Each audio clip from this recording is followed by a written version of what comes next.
Welcome everyone to ISKCON of Silicon Valley. This is also known as the Hare Krishna movement.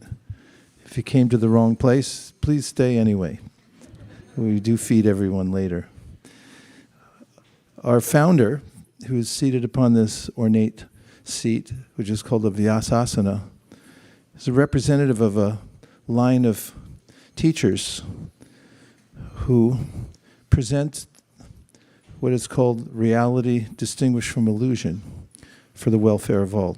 It's presented in one of the main teachings called the Srimad Bhagavatam in a very straightforward way that everything emanates from one original divine source, and we're all part of that. And our main interest in life as humans is to reconnect and realign, or maybe I should say realign and reconnect, or one may be sufficient, with our source.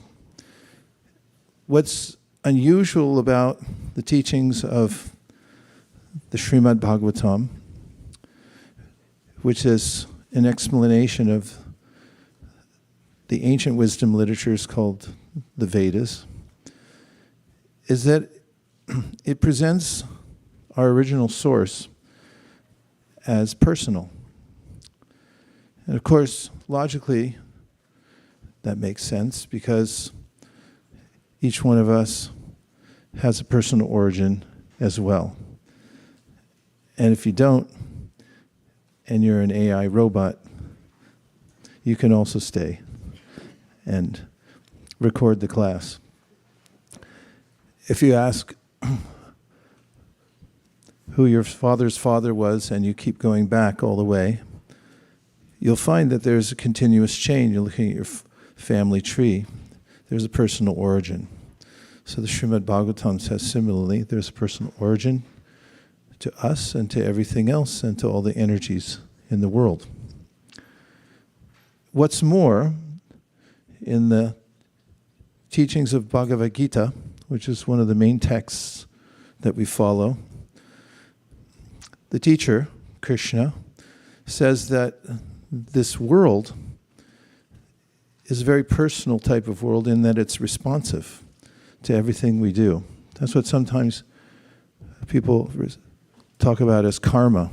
In fact, if you interview people randomly downtown San Jose, take a clipboard with you so you look official, and ask them if they've heard of karma. Most people will say what? And will say, what does it mean to you? What will they say? What goes around comes around. That's 97.2% people answer that.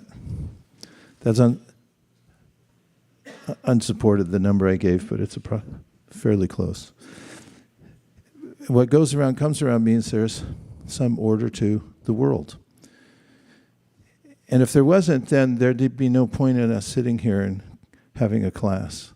Because if everything's random, then there's no sense in trying to understand it in the first place.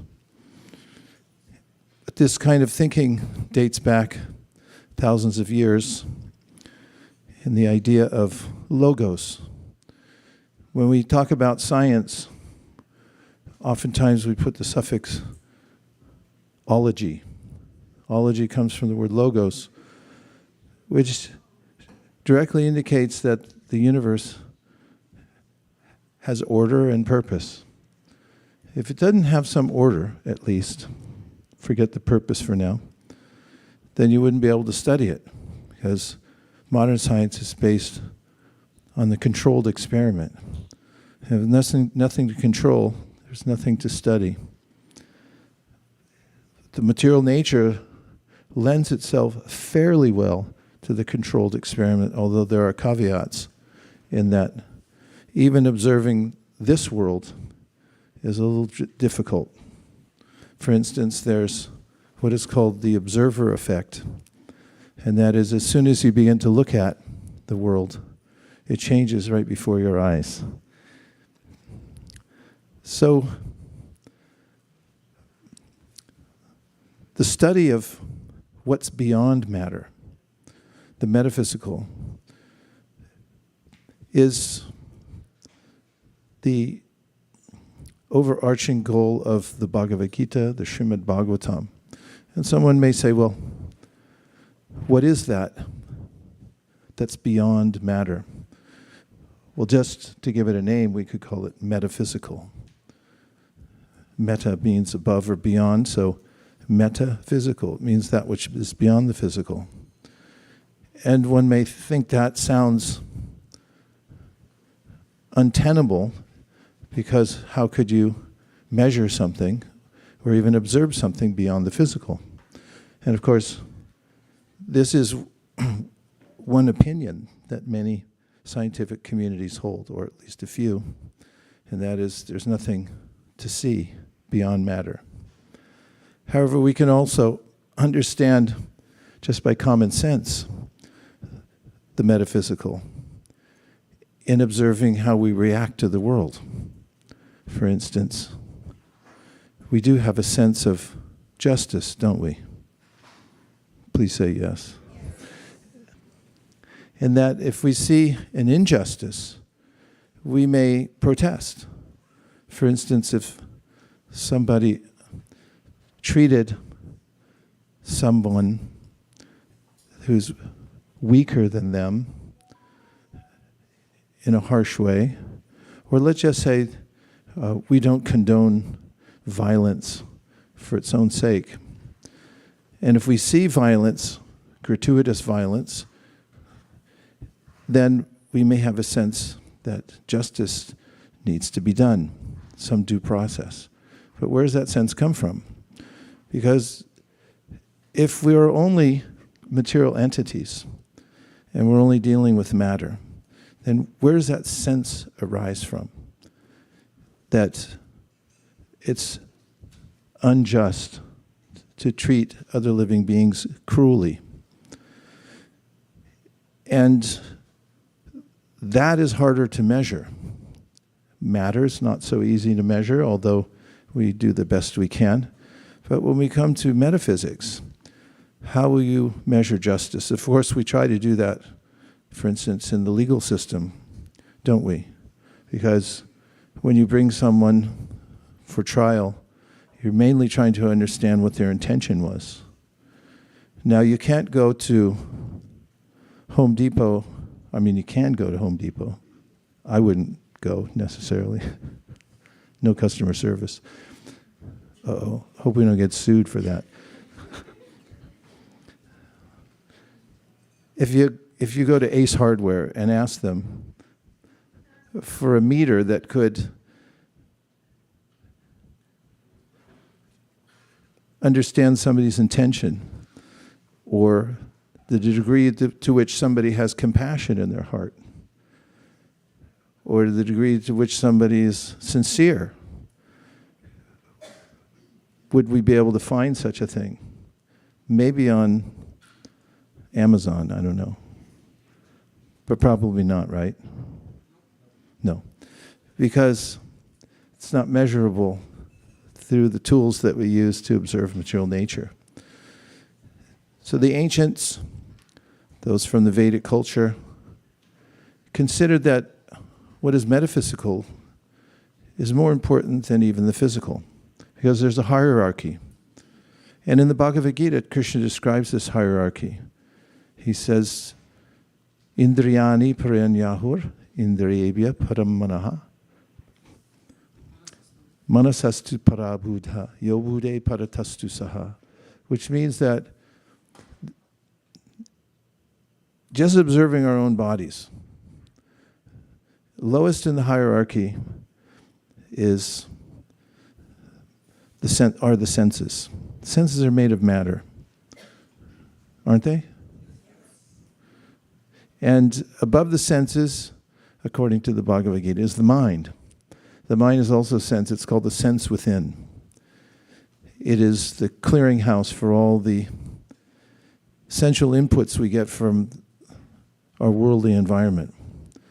But above the senses, manasastu parabhutir. Bhuti means intelligence. It's an instrument for distinguishing between one thing and another. And it's above the mind. After all, we have had the experience, our mind brings up something, and then the intelligence comes in and say, not so much. And above the mind is what is called the conscious being, or the Atma.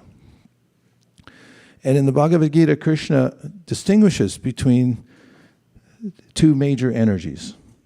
One is what he calls the lower energy, or separated energy. And he gives a catalog of earth, water, fire, air, ether, mind, intelligence, and ego. These are gross and subtle material elements. But then he says, aparemitastonyam prakritim vidime param jiva bhuta mahabaho yayedam darite jagat. Above the gross and subtle material elements, there is another, wait for it, superior energy. Above matter, there's a superior energy. Above even the mind or intelligence, which are so fine compared to the grossest of matter, that oftentimes, and it says historically, in psychology, for instance, and just in general, people oftentimes think of the mind as something that's so subtle, or the intelligence so subtle, that maybe that's spiritual. But the Bhagavad Gita says, not yet. You haven't come to the spiritual substance. And even spiritual, the word can be misleading in some ways. When we say spirit, what do we mean by spirit? Some people call certain types of alcohol spirits. And sometimes we talk about spirits, we talk about, at least from my childhood, it was Casper the friendly ghost. Lucky he was friendly. But there's a way in which, in modern parlance, we can describe that beyond matter is consciousness. And this is the description of our source also. In Sanskrit, it's called Abhigna and Swarat. Abhigna means the supreme consciousness. So we have an individual consciousness. We're all conscious right now. I'm looking at you, you're looking at me, except for you weren't for a second. And now you are. And now you look confused. That means you're conscious. So we're conscious. And we can also observe that which is not conscious. We can look, for instance, at the elements of our body. And we can notice that we're separate from them, which means we're the observer, and the bodily elements are the observed. They're not observing me, I'm observing them. And this is the beginning of knowledge, says Krishna in the Bhagavad Gita. Kshetra jnam chapimam vidhi sarva kshetrishu bharata kshetra kshetrajnayor jnanam yattach jnanam mutambama. He says one who can observe the difference between him or herself and the body sees the difference, that I'm conscious, the body's not conscious, I'm conscious of the body, it's not that I am my body.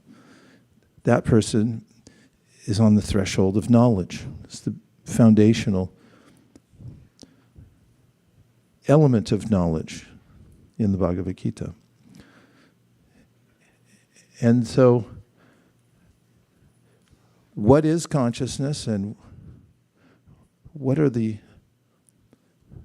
characteristics of consciousness as compared to matter? That's a great investigation. And that's what the great sages of India, who are recorded, dialogues are recorded in books like the Srimad Bhagavatam, had discussed.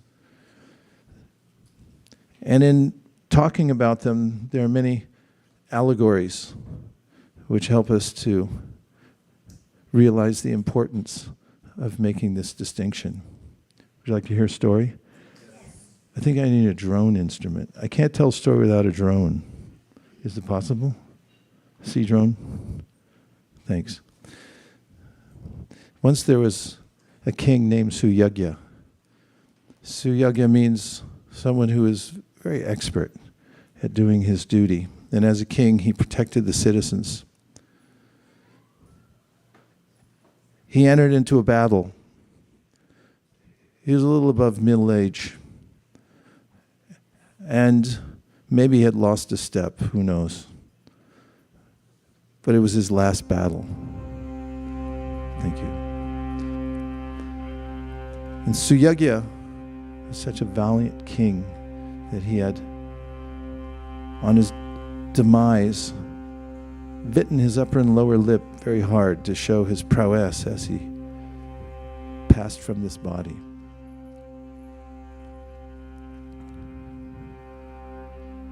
He was smeared with blood.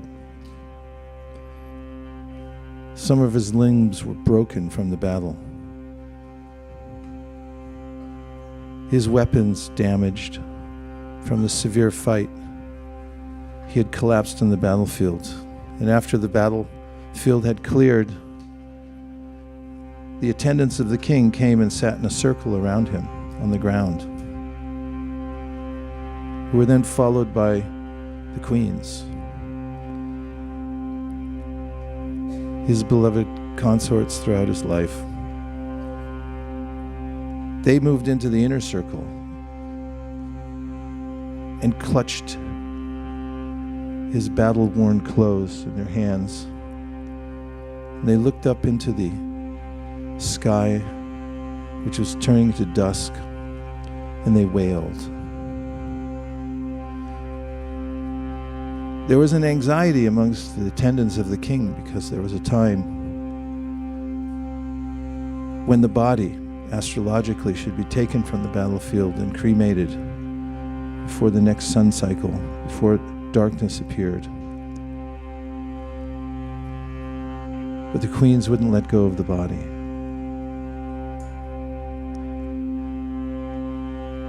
And the more they thought about their plight, being left without their husband, the king Suyagya, the louder they wailed into the sky. Yamaraj, who is an empowered agent who helps to direct each soul's journey after leaving the human body, heard the wailing. He's a very powerful demigod, empowered by the Supreme Personality of Godhead. And to teach a lesson to the world, he came there to the battlefield from his planet called Yamaloka. But he didn't come as Yamaraj. Otherwise he may have startled the assembly. He came as a 5-year-old boy. And as he approached the dead king, surrounded by his queens and attendants, he looked curiously at them. And to calm them down, he said, "Well, why are you crying?" And blubbering, above the tears, they said, "Our master, our husband, the king is gone." And Yamaraj, in the form of a 5-year-old boy, said, "Gone? You must be mistaken. He's right there."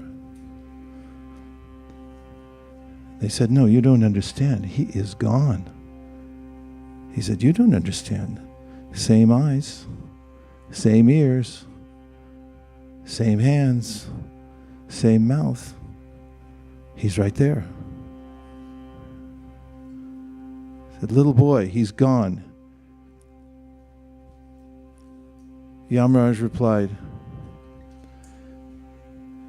"What you don't know is you never saw your husband. Throughout your whole life, you entertained him, you sat with him, you walked together, but you never saw him. The soul is subtle. It's beyond matter. It's beyond even the mind or the intelligence. It's categorically different from the body. And in Bhagavad Gita, Krishna describes the transmigration of the soul. Shariram yaravapnoti yachchap yukramatishvara grihitvaitani samyati vayur gandam ivashayat. So the consciousness is so subtle, he compares it to the wind. And when the wind moves, comes over some grass, if you're downwind, you'll smell fresh grass. The scent is there. If it goes over a garden of roses, you'll smell roses. It picks up the scent. So Krishna says, the soul is so subtle as it moves from one environment to another. The conscious soul picks up the mood of the environment, otherwise known as the modalities of nature, sattva, rajas, and tamas. It becomes infatuated with them. And they become part of his consciousness. In other words, his consciousness, which is originally pure, becomes covered. And then he says that this mixture of the material modes of nature with the consciousness of the living being is the cause of the living being's next body. And he says, Shotram chakshu sparshanam cha rasanam granam evacha adishtayam manaschayam vishayan upasevate. And that is that every one of us right now has a customized set of senses with free undercoating thrown in.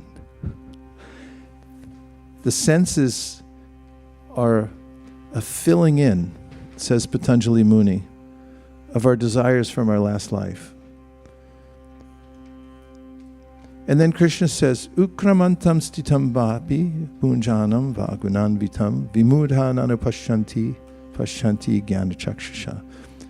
If one is trained in knowledge, as I've defined it from the Bhagavad Gita, to know the difference between oneself and one's body, one can understand what is taking place when utkramantam, which means when one steps out of this body. Ut means out, krama means step. So he says, Ukramantam stitam bhapi. He's situated, stitam, in a particular body, where we are right now. That's where we're sitting, right in the heart of this body.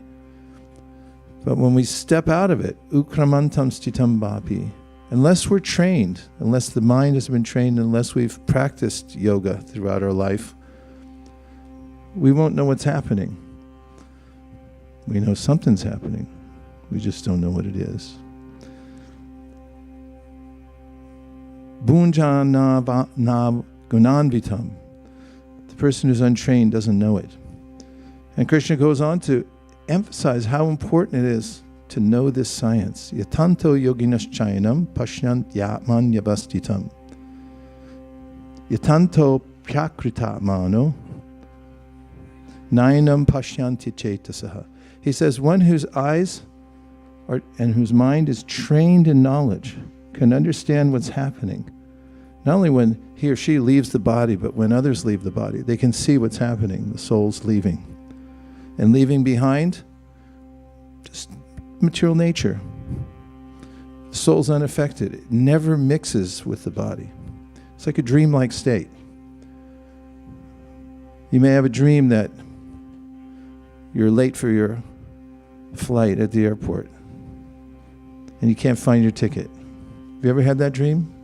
The one I have almost every night? And I wake up and I say, oh, no flight today. Or even if it is, I do have my ticket because it's an e-ticket. Didn't have to find it somewhere. And all our interactions with the world are based on a misunderstanding that I'm this body, I'm part of this world. So Krishna says, yatanto yoginaschainam pashyant yatman yavastitam. If you become trained in this spiritual knowledge, then you'll interact with the world in an enlightened way and not become more and more entangled. What is the entanglement of the world? It's spoken of by one of Krishna's very straightforward avatar teachers, meaning Krishna comes in many different forms to teach spiritual knowledge, and one of them was Rishabhadeva. And Rishabhadeva had 100 sons. You'll be interested to know one of them was Bharat. Does that sound familiar? That's what India is named after. One of the sons of Rishabhadeva, he had 100 sons. 9 others were the Navayogendras. Does that sound familiar? It better if you're studying the verses from the 11th canto right now. There's Kavi, Havi, Antariksha, Prabodha, Pipalayana, Avarhotra, Sri Antariksha. Where's Sri Antariksha? Is he in here? Prabodha, Pipalayana, or Karvajana, the Navayogendras. They were 9 others. And many other sons, that leaves another 90. He gave them instructions. He gathered them all together. If you have 100 sons, you got to gather them all together and give them instructions. And one of the instructions he gave them was Nunam pramatak kurute vikarma yad indriya pritaya aprinoti nasaramanye yata atmanoyam asan apikleshada asadeha. And it means that when we interact with the world in an inappropriate way, the mind becomes mad, pramata. Yet indriya pritaya, and what's the symptom of that is that we develop a priti, or a love, for the object of the senses. Nasadu manye yata atmanoyam. He said, this is not very good. Asan kleshada asadeha, because once we're locked into a love for the senses for the objects, then he says we're trapped here in the material world. And we suffer klesha. And he goes on to say in the next verse, Parabhavas tava bodha jato yavanda jignasada atmatatvan yavat kriyas tavadidam manovai karmatmakam yena sharira bandhaha. He describes how our pure consciousness, which is full of bliss and knowledge, becomes tinged by our contact with the material world. That's called karmatmaka, colored by the lower energy of the material world. And it corrupts our senses. And the experience that we have in the world seems like it should work well, but it never does, says Krishna in the Bhagavad Gita. Yehi samsparshaja bhoga, etc. An example that Prabhupada used to give is that if you have your favorite pudding, which is what? Do you like pudding? Who doesn't like pudding? Sweet rice. Do you like sweet rice? Or do you like some other thing better? Go ahead, name it. Huh? Brownies? Okay, you can have your brownies. We'll give you the brownies, your pudding, or your sweet rice. But we just add a little bit of sand. And crunchity crunch. This is karmatmaka. When the consciousness becomes colored by connection to the modes of material nature, that becomes corrupted, colored. We can't find that satisfaction we're looking for. So the answer isn't, says Rishabhadeva, to try to adjust oneself in this world. It's not that you didn't yet find the perfect place to live, because there is no perfect place to live. Krishna makes that clear in the Bhagavad Gita when he says, from the topmost planet, Brahmaloka, down to the lowest, there's no perfect place to live in this world, because it all has the same anomaly. It's not your home. So what to do about this? Some philosophers say, just ignore the senses. Try to militantly control them so you don't touch the world. But what happens then is the heart becomes hard and angry. And then one drowns in tiny puddles of anger. One becomes dominated by the emotions within the heart. And other people try to say the world's an illusion. And once we realize there is no world and there is no us, we're anatmaka, which means anatma, means there's no soul. It's just an illusion that you're a soul. Try telling that to someone who just lost their beloved grandmother, that she never existed. It doesn't make sense. But bhakti, in the Bhagavad Gita, Krishna says, the soul's not really part of this world, but there is a world that we are part of. And we're not far away from it. In the Sri Upanishad, Manu says, Tadejati tanaijati tadure tadvantike. The Supreme is far away, but very near as well. And for those who know the process of bhakti, then the Supreme is in the palm of one's hand. How is that? One can contact the spiritual world and the origin of the material and spiritual worlds, Krishna, through the process of bhakti yoga. It begins with the chanting of the divine mantra, Hare Krishna, Krishna Krishna, Hare Hare, Hare Rama, Rama Rama. So here we follow the teachings of Bhagavad Gita, which show us how to interact with the world in an enlightened way. But more than that, how to realign ourselves with our highest interest in life, which is to be constantly in contact with our original source, who, by the way, Krishna mentions in the Bhagavad Gita, is our best friend and well-wisher. So Sri Chaitanya Mahaprabhu, who recently appeared in the world to teach these very same teachings to the public, and who encouraged everyone, especially in India, to take up this task of going door to door in Silicon Valley, or Cupertino, or San Jose. Where do you live? San Ramon. Where else? Fremont. Let's hear it for Fremont. Brentwood. Anyone who raised their hand and said where they're from volunteered to go door to door there.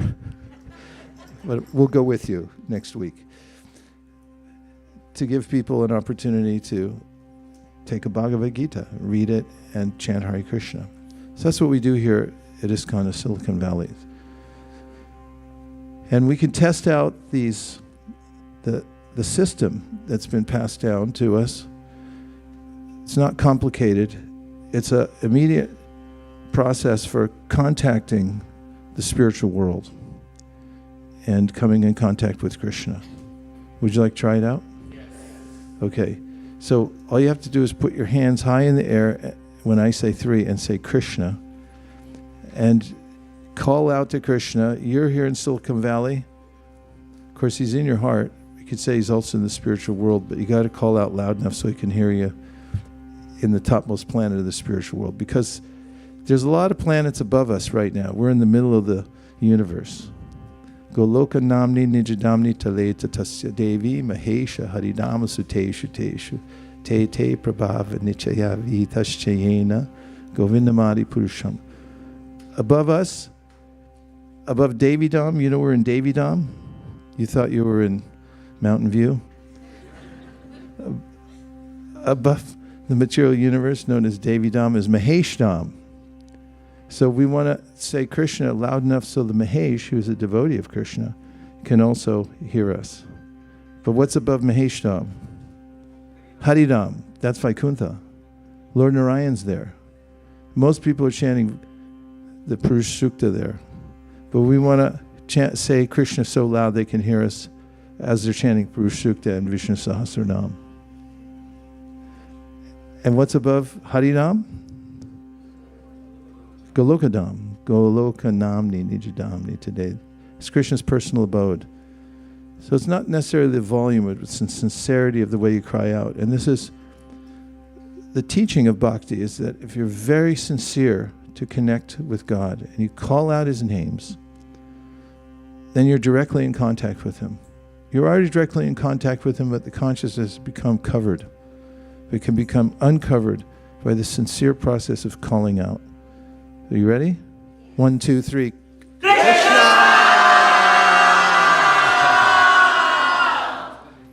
So, if you're at work tomorrow, sorry to bring it up, and you feel anxiety of any kind, that my hair doesn't look right, or why did I buy the mauve color? I should have got red, like they told me. If you feel that you've been disrespected, what happened? And you're feeling the anxiety. Or if you're at school, nobody's at school now, I hope. But if you are, and you're in your seat, and you feel anxiety over the next test coming up, just do this. 1, 2, 3. Krishna!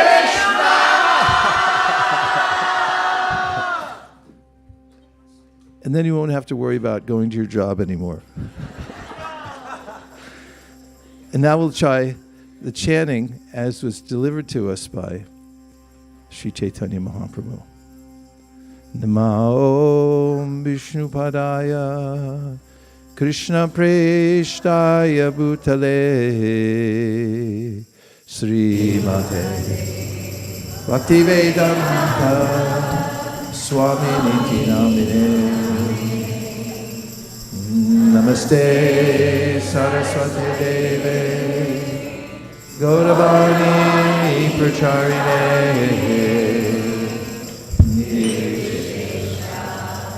Shunyavani Paschata Deshatarine Jaya Shri Krishna Chaitanya Prabhu Nityananda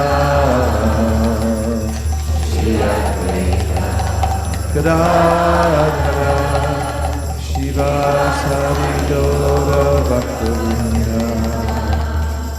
I'm dedicating this kirtan and also the evening artik and the Nishringa prayers tonight to a very, very dear godbrother of ours who we just heard from his wife just this morning, early this morning, that he had passed just after midnight on Friday night. And we don't know the exact circumstances except that he's left his body.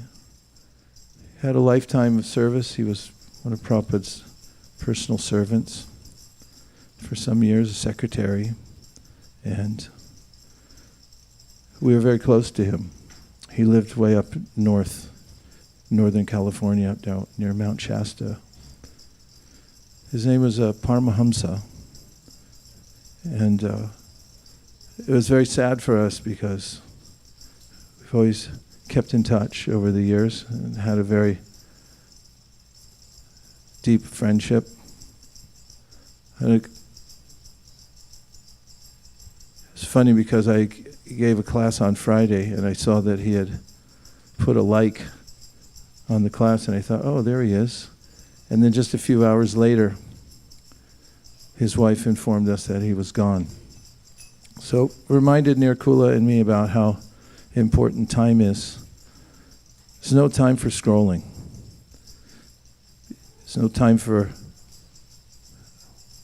time to waste.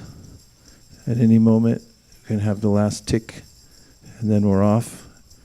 And the science of Bhagavad Gita teaches us. Be ready for that.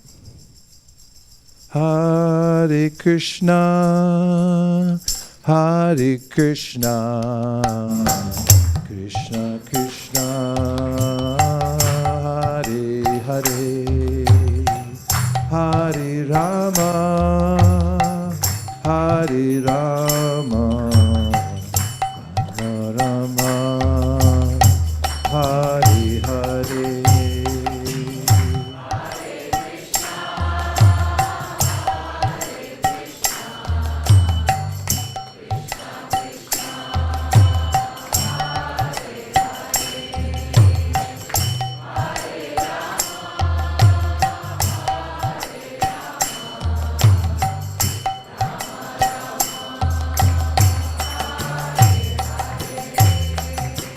Hare Krishna, Hare Krishna, Krishna Krishna, Hare Hare, Hare Rama, Hare Rama, Rama Rama, Hare Hare.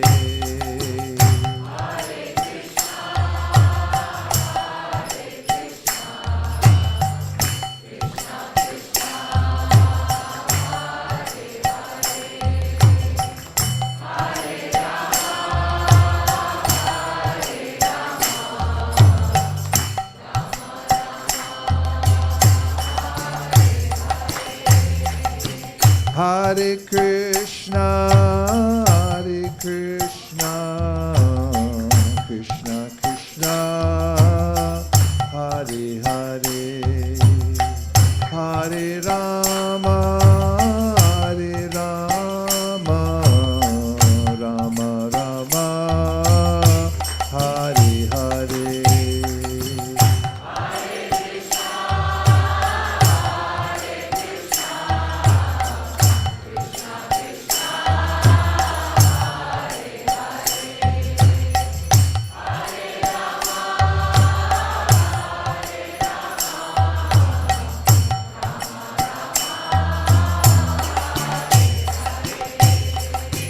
Hare Krishna, Hare Krishna, Krishna Krishna, Hare Hare, Hare Rama, Hare Rama, Rama Rama, Hare Hare.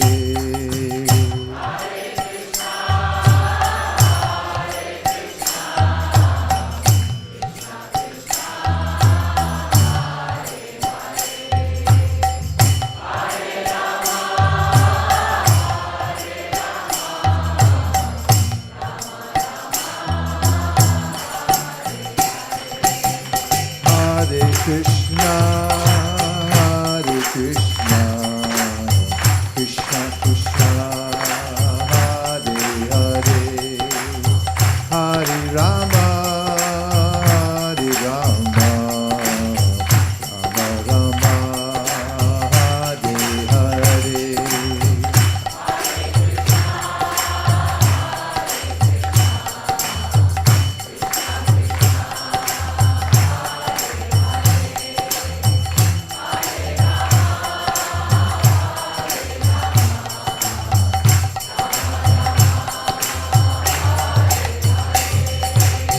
Hare Krishna, Hare Krishna, Krishna Krishna, Hare Hare, Hare Rama, Hare Rama, Rama Rama, Hare Hare.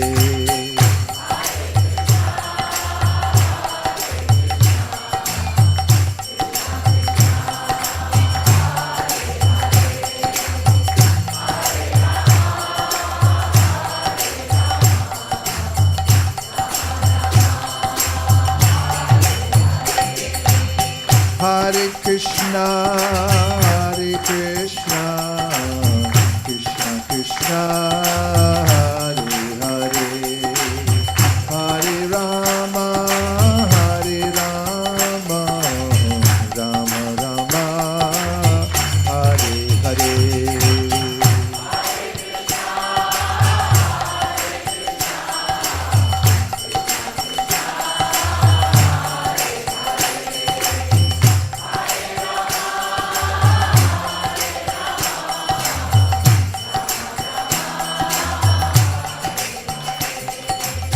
Hare Krishna,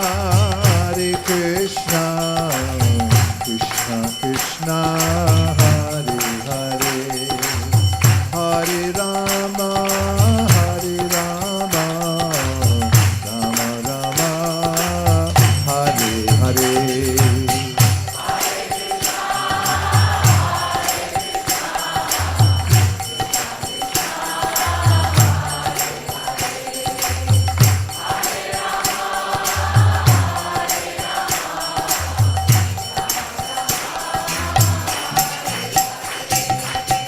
Krishna, Hare Krishna, Krishna Krishna, Hare Hare, Hare Rama, Rama Rama, Hare Hare.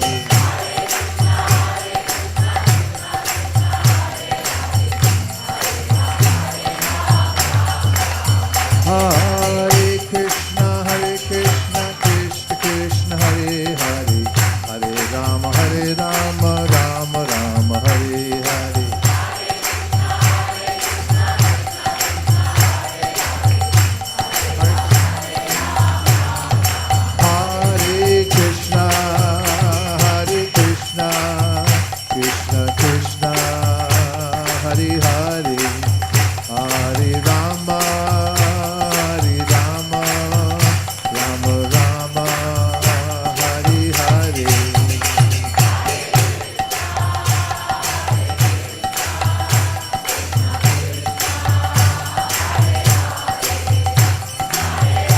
Rama Rama,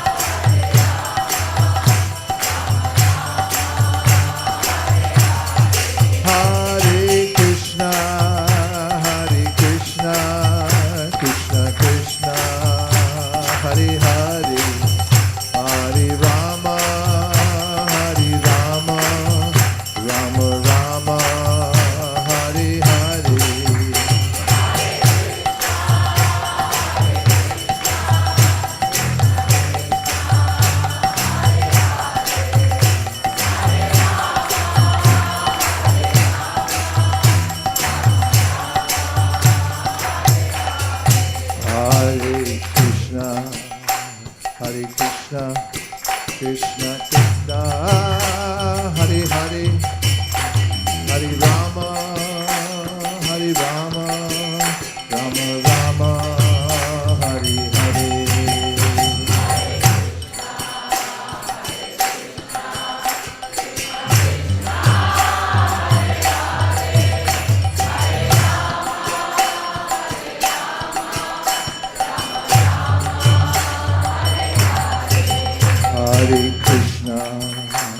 Hare Krishna, Krishna Krishna, Hare Hare, Hare Rama, Rama Rama, Hare Hare, Hare Krishna.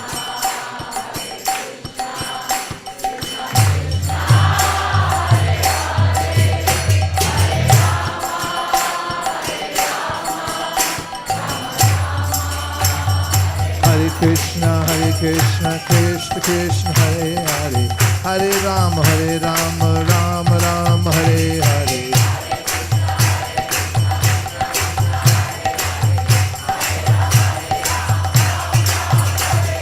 Hare Krishna, Krishna Krishna, Hare Hare, Hare Rama, Rama Rama, Hare Hare.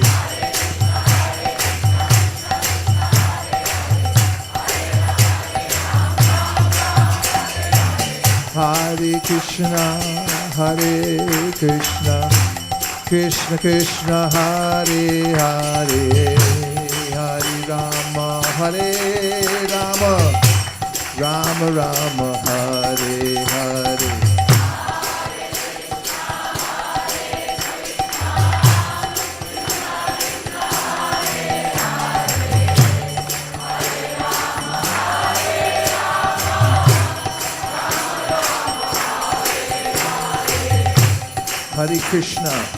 Hare Krishna, Krishna Krishna, Hare Hare, Hare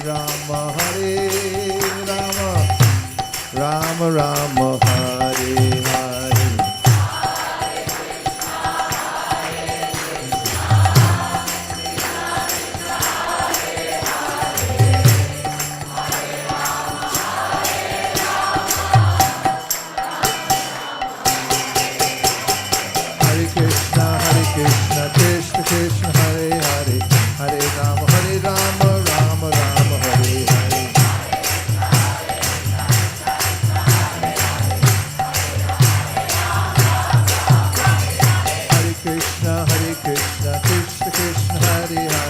Hare Ram, Ram Ram, Hare Hare.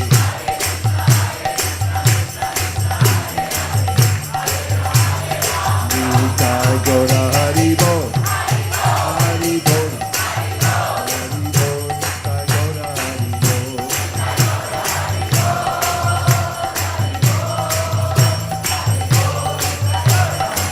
Nitai Gaura Hari Bol, Hari Bol, Hari Bol, Nitai Gaura Hari Bol.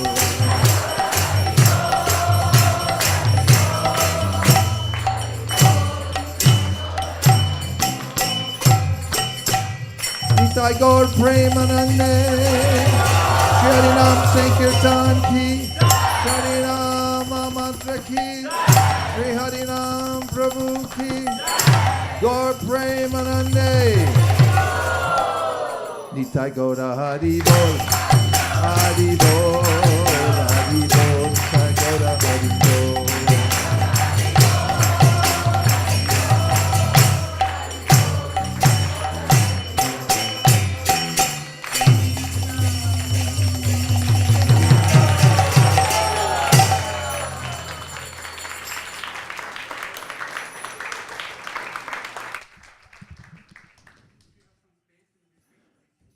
Yeah, please move forward by 7.2 inches.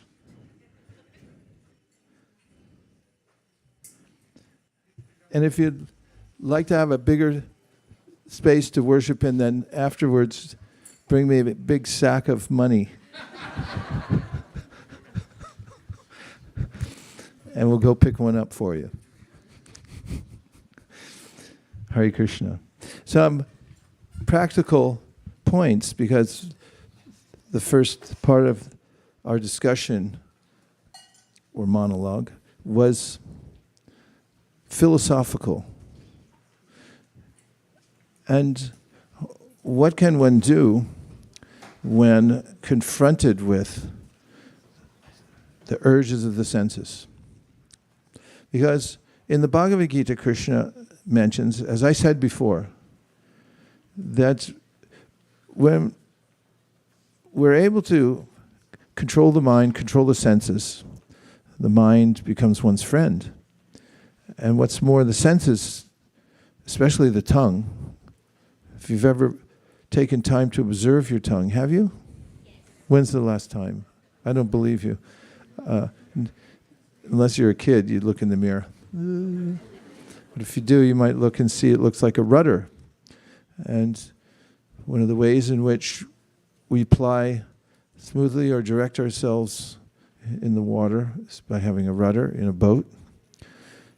And the senses can, when they're unruly, take us, as Krishna says, off course. And he gives this metaphor that when a boat is blown on the water, it doesn't have any moorings, then moorings, and it gets blown here, there, and everywhere. And similarly, our minds become restless. And there's no peace. So how to control the mind and senses?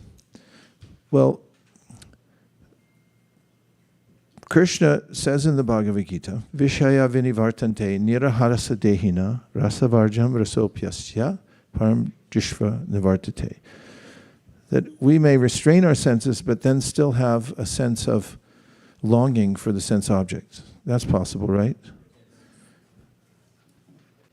The last time you fasted was today for Ekadashi, and you might fast, and then you might be thinking about eating, drinking, depends what kind of fasting you're doing.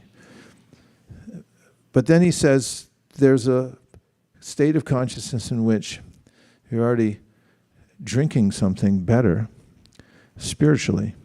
In fact, that's mentioned in the Srimad Bhagavatam, in the story that opens King Parikshit gets cursed to die in 7 days. When's that last time that happened to you? And he had to figure out what to do in his last 7 days, and then he met the sage Shukadev, who told him to get ready to remember God at the time of death. And to help him remember God at the time of death, Shukadev Goswami spoke the Srimad Bhagavatam, which starts off with the narration of what happened at Naimisharanya, the forest. That's the first chapter. Sages gathering at Naimisharanya forest and discussing how to do the greatest good to the world. And we have nested stories, stories within stories. And the story of King Parikshit leaving his kingdom, even as a young person with so much power. And of course, he knew he had 7 days, and sitting down on the Ganga, meeting Shukadeva Goswami, who was a great sage who had been so unwilling to engage with the material world that he wouldn't come out of the womb of his mother. And finally did after 16 years. Came out as ready for junior high? Middle school? High school. Well, if you're some of these kids, you already graduated from college. But anyway, he came out and then he left home. He went to the forest. Didn't want to have any interaction with the world. And then he came back after he heard some of the verses from Srimad Bhagavatam.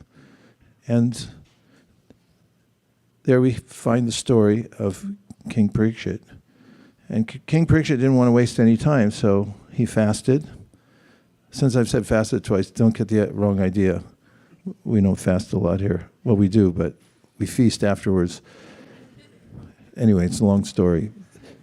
And he says to Shukadeva Goswami, Naishati dushaha shunmam takdodam apipadate pibantam tvam mukamboja chutam harikatamritam. Chuta means falling.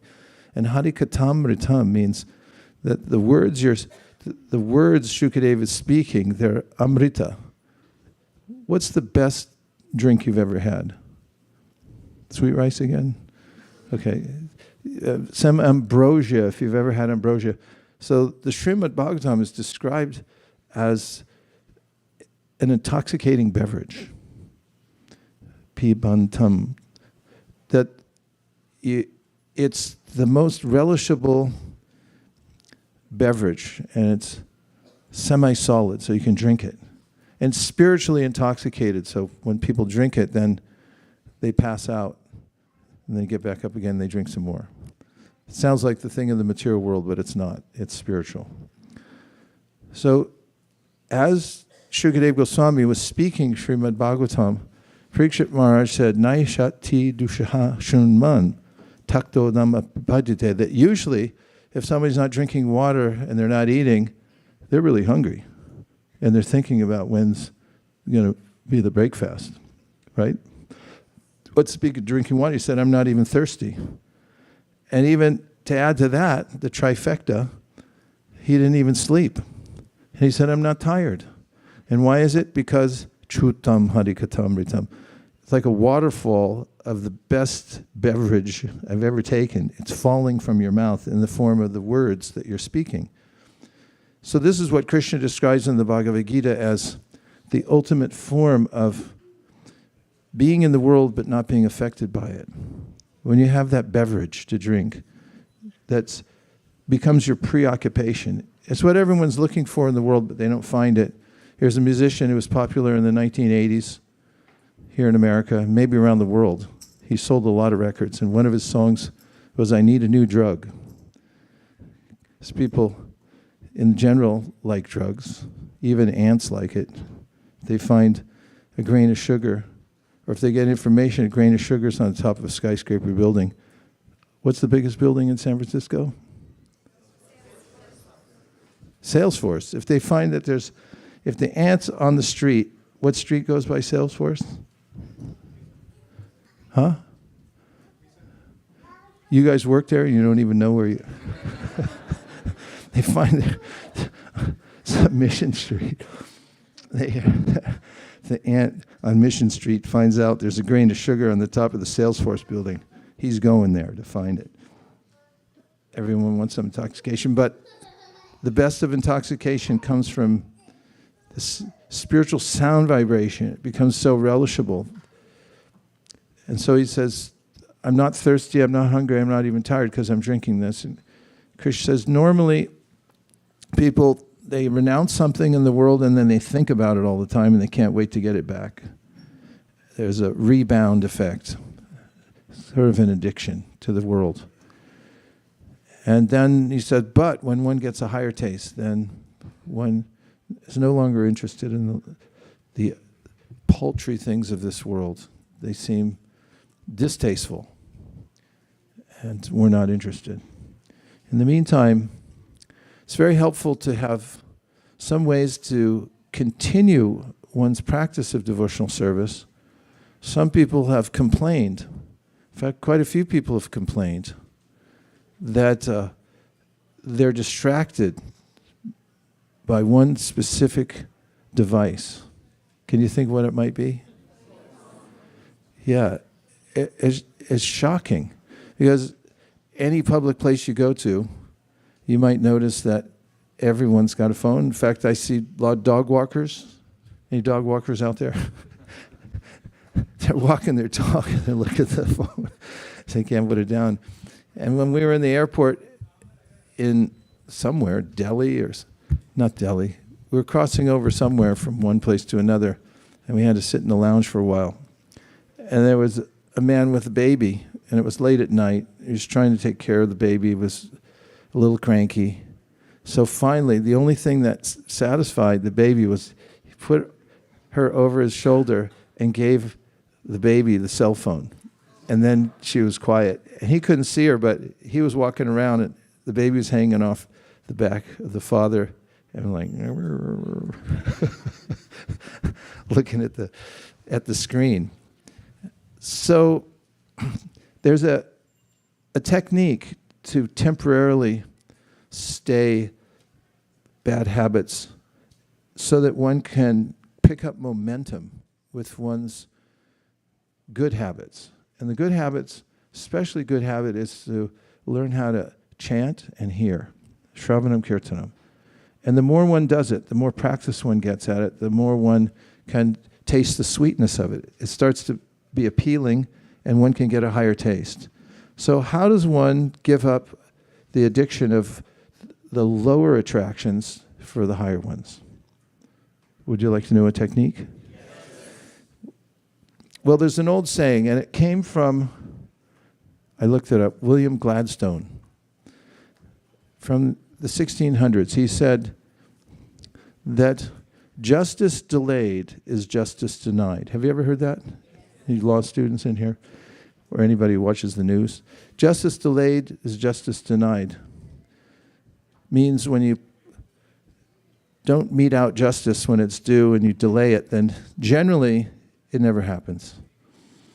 So in the same way, you can apply this to the itches of the senses by saying, sense gratification delayed is sense gratification denied.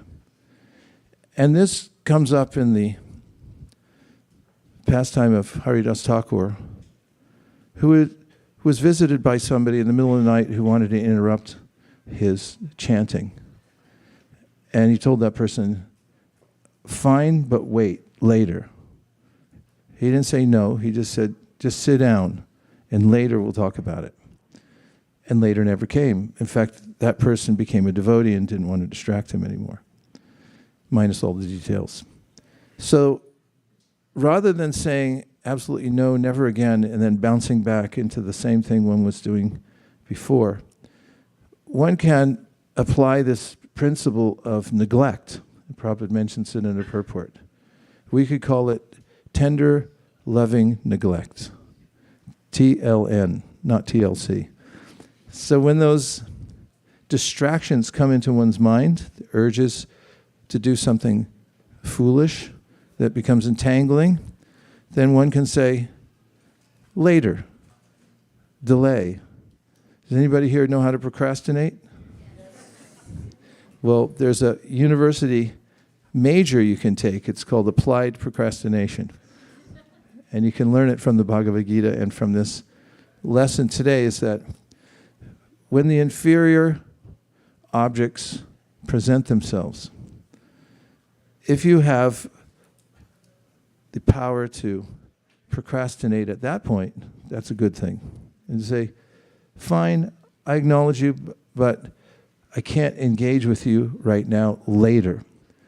And just keep putting it off. You know how to do that, right? I'm expert at it. So you just have to find the right thing to neglect and keep neglecting it while you steal time to do your bhajan and keep doing it. Because there will come a point when the scales will tip in favor of the transcendental sound. Then you move to the safe side in devotional service.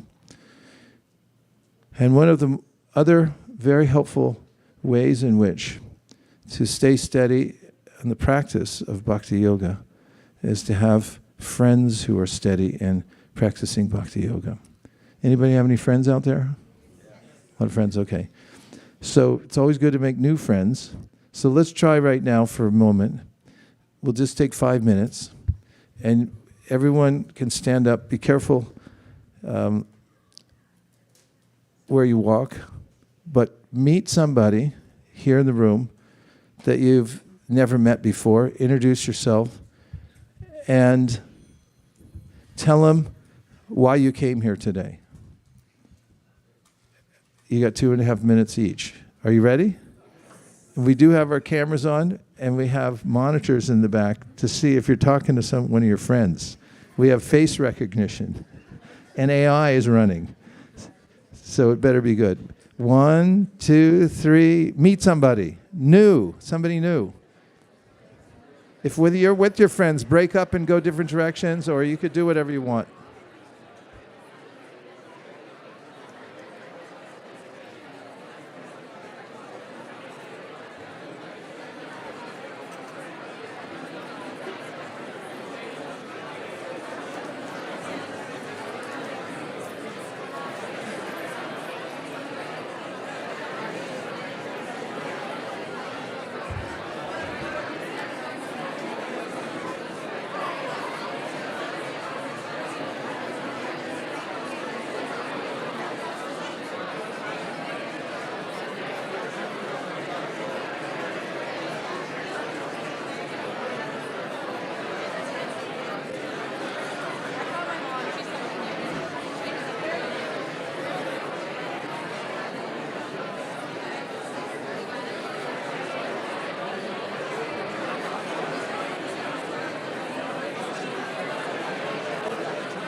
Hare Krishna, Hare Krishna, Krishna Krishna, Hare Hare,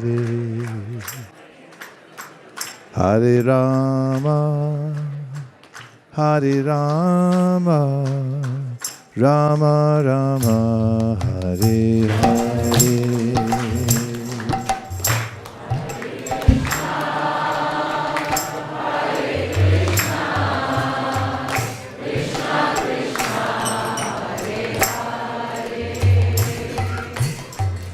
Hare Rama, Hare Rama, Rama Rama, Hare Hare. Did you meet anybody new? Did they tell you why they came here? Can we get a couple of reports? Okay.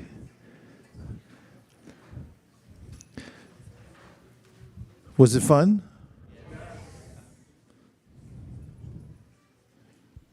Have fun and nothing but fun.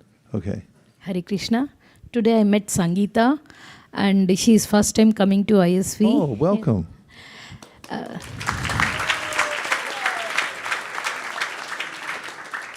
Couple days back, one devotee named Deepa, she met her in coffee shop and then they were talking each other and she explained, she told that her father name is Krishna and her father is a lifetime member of ISKCON, but he never came to ISKCON, and that Mataji, Deepa Mataji told about our temple and she told about our discourse of lecture and the musical instruments and the kirtan, especially she praised a lot. She really she's very curious what is it and she wants to come and see today and she liked it very much. She's saying she wants to come again and again, she told. You're our kind of person. Welcome. All right. Who else met somebody who's first time you've met? Yes, okay.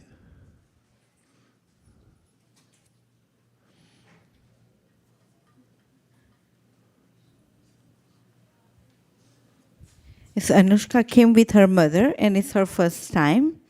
And Second time. Second time. Third time. Oh, okay. So she said she hasn't been coming because she lives in Cupertino, but she doesn't have friends. She would like to come if she has more friends. So here's Anushka from Cupertino. Hare Krishna.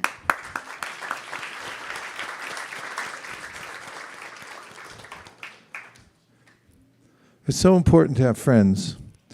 It's one of the teachings of our top acharya, Rupa Goswami, in the Upadeshamrita. He says, Dadati pratigurnati, guyamakyati prichyati, bhunkte bhojayate chaiva, shadvidam pratilakshanam. That one of the mainstays of the practice of bhakti yoga is to have loving relationships with other devotees. And he names the 6. He says, giving gifts, accepting gifts, revealing one's mind, and also hearing the other person reveal his or her mind, and also giving prasad and accepting prasad. Just recently, we've had the opportunity, because summertime and we're here, to go and visit friends and just sit and talk and have prasadam. And I have to say, it's been the most pleasant and edifying experience of all. If we had our way, that's all we do all day, every day. One more. Who'd you meet? Why'd they come? Uh-oh, everyone met somebody they already knew? Okay, Risheshwari Leela.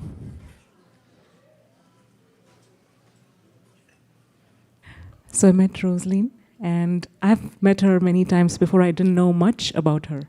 So I was curious to go a little bit deeper and understand and connect.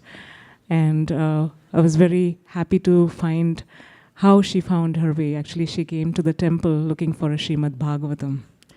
And I was very grateful that she shared how she had had a Bhagavad Gita, but it was not an as it is, but someone told her that, she was actually looking online and she found that she has to go to a temple. So she thought, instead of getting a book from Amazon, I should go to a temple and pay the temple, not Amazon. So that's what brought her here. Right here, is this temple? Yes. Did you get your book? Okay. Hare Krishna. Thank you. And that's another thing. We may be in community, we may be around devotees, and because we say Hari Bol when we're passing in the hall, we may think we know what's going on with them or why they came here. But it's very helpful to get to know devotees, become friends, invite them over to your house, have prasadam or give prasadam, accept prasadam, give gifts. And Samdir Prabhu, are you here? I saw him yesterday. He's here? He's not in the room right now. He just got back from India yesterday, I think. And added to that, he got married when he's in India. And he came back with his new wife. I mean, not new wife. He didn't have a wife. They're newly married. Okay, so a couple of months ago, I had mentioned that I was on United Airlines, and they had given us some cards to fill out to say how much, if we did, appreciate the service of somebody on the airplane. And so I had suggested we do the same thing here at ISV. When you see somebody doing something nice, some service, extending him or herself, then you could get one of these little cards. It says, and then the reason I brought up Samdir Prabhu is because I said, does anybody here, can you help me? And he immediately raised his hand. And so we've been working on these for a little while, and when he went to India, he had the first batch made so we can test them out. And on one side, it says, can you read it? Thank you for your exemplary service. And on the back, it says, Hare Krishna, in a place where you can put their name. Your hard work has not gone unnoticed. Thank you for being, and then you can check the boxes, kind-hearted, extra efficient, dependable, helpful. I especially appreciate, and then you can write in. And if you want, you can put your name at the bottom. It says from such and such, or it can be anonymous if you want, depends. So we have a few of these cards, if anybody'd like to test them out. Okay, 1, 2, 3, 4, 5, 6. We only have a few. So you can pull these apart and give one to each one of those who have raised their hands first. And then try it out today. Try to catch somebody doing something right. Or if you've already seen their enthusiasm, you can just, and you always thought, I wanted to say something nice to them and appreciate them, encourage them, but I never got the chance. Well, now you got a chance. And there's more where these came from. But this is a test run to see if a riot breaks out or something after this, and people start fighting, then we won't use it anymore. And now we have just a few more minutes for an interim kirtan. This is a warm-up kirtan because what's coming up is the main event of the evening, which is the Hare Krishna Dance Festival. Actually, it's a Hare Krishna Dance Party. Festival sounds too formal. So in a few minutes, we got a chance to stand up and dance. Never miss a chance to dance. Never what? Yeah, there'll be a chance to dance, and not many people get that chance, even throughout their whole lives. But in Hare Krishna land, we get to dance as much as we like. Lord Chaitanya danced, we can dance, right? Yes. Say yes. So dancing is not only allowed, it's encouraged. If you don't want to dance publicly, you can dance within your heart to the music. This is a little warm-up, and just after this short kirtan, we're all going to stand up before the beautiful deities of Sri Sri Radha, Madan Mohan. We're going to sing, and then we're going to dance to our heart's content, and nobody can stop us. Right? Yes. Okay, here we go. No problem. Starts on C sharp. Yeah. Hare Krishna, Hare Krishna, Krishna Krishna, Hare Hare, Hare Rama, Hare Rama, Rama Rama, Hare Hare. All you.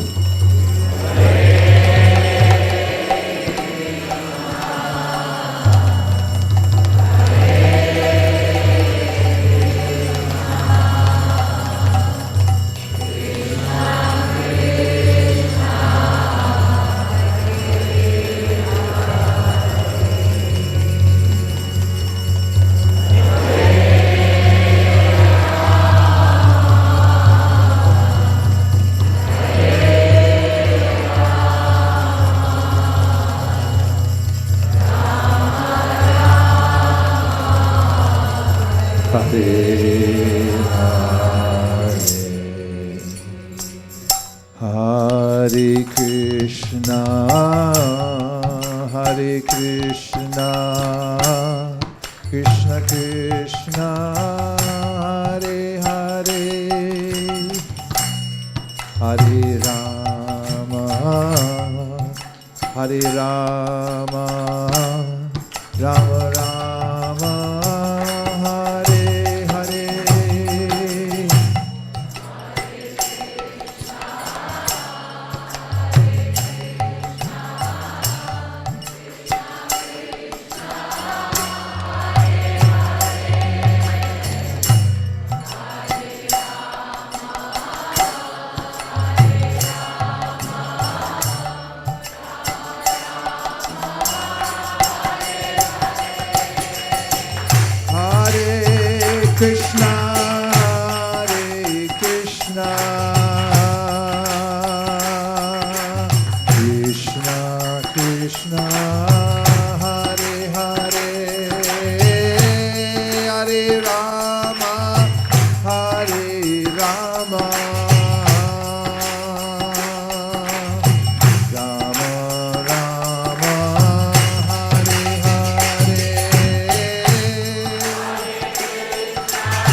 Krishna, Hare Krishna, Krishna Krishna, Hare Hare, Hare Rama, Hare Rama, Rama Rama, Hare Hare.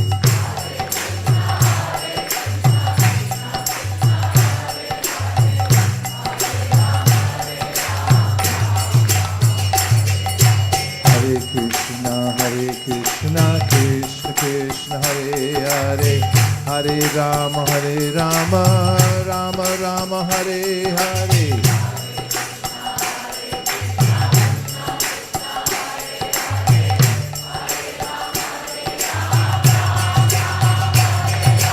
Hare Krishna, Krishna Krishna, Hare Hare, Hare Rama, Rama Rama, Hare Hare.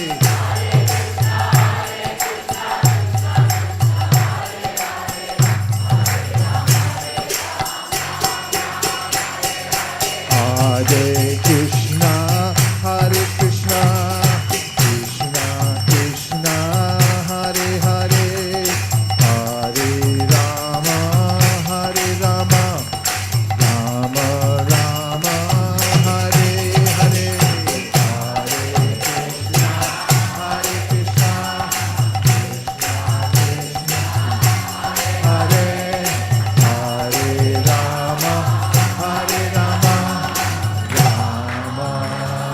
Rama,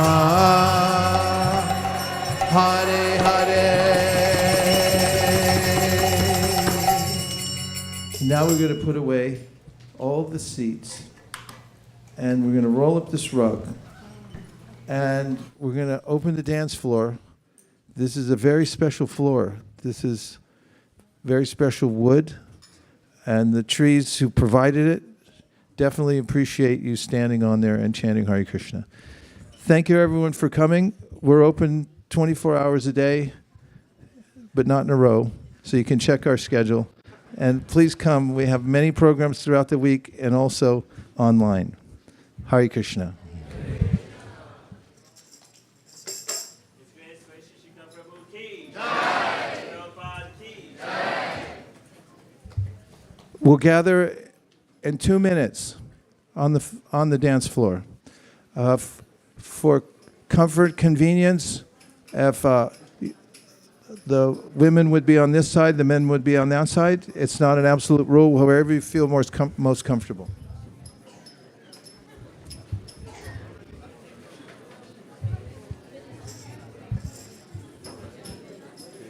Pretty good. Once a musician, always a musician.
Got it? Hare Krishna, Hare Krishna, Krishna Krishna, Hare Hare. I think we're too high, right?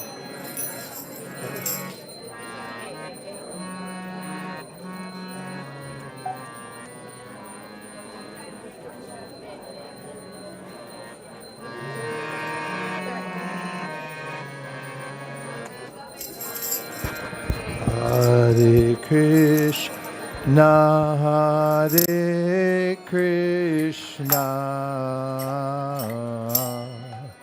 Krishna Krishna, Hare Hare, Hare Rama, Hare Rama, Rama Rama, Hare Hare.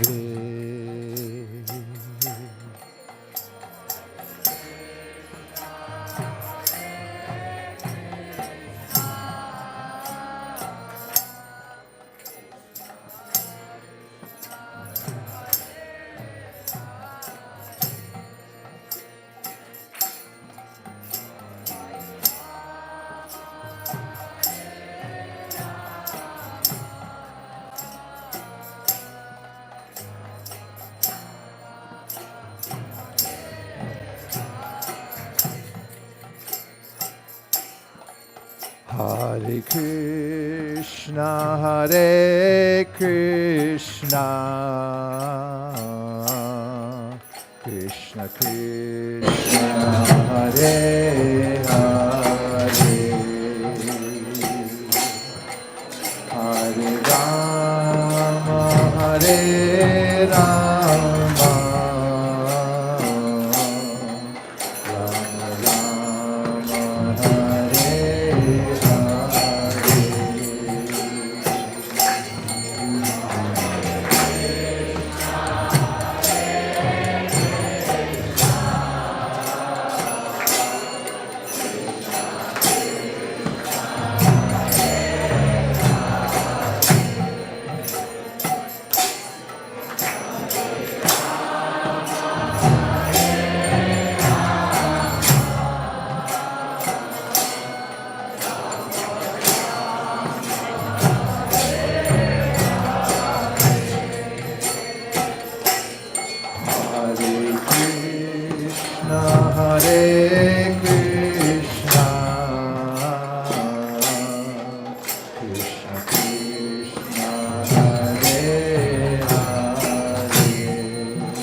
Rama Rama,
Hare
Hare Krishna,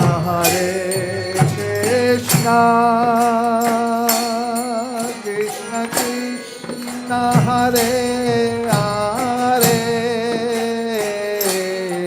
Hare Rama, Hare Rama,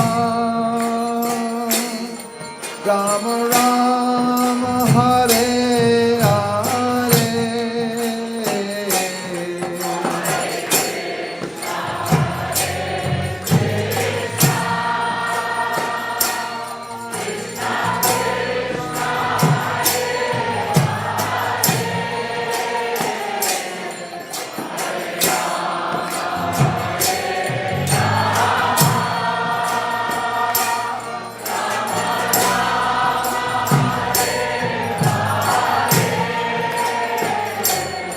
Hare Krishna,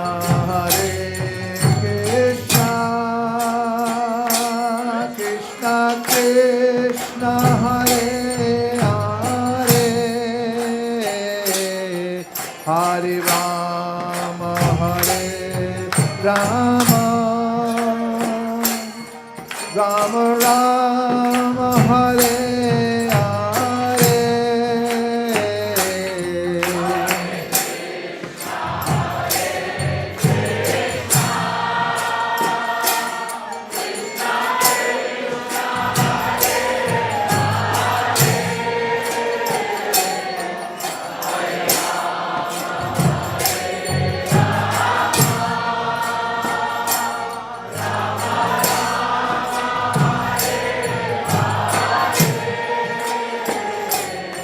Hare Krishna,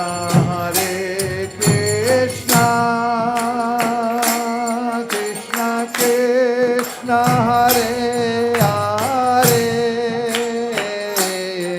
Hare Rama, Hare Rama, Rama Rama, Hare Hare.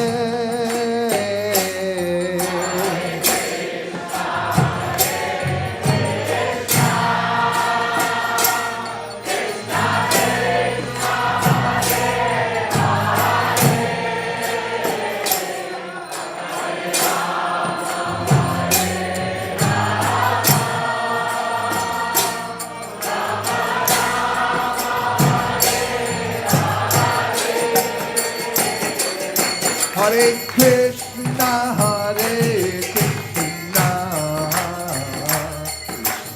Krishna Krishna, Hare Hare, Hare Rama, Rama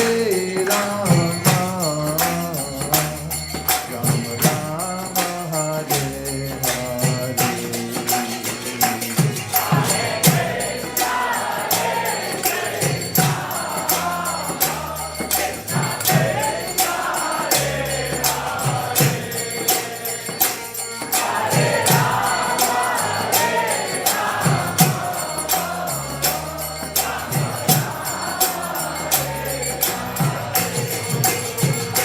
Hare Krishna, Krishna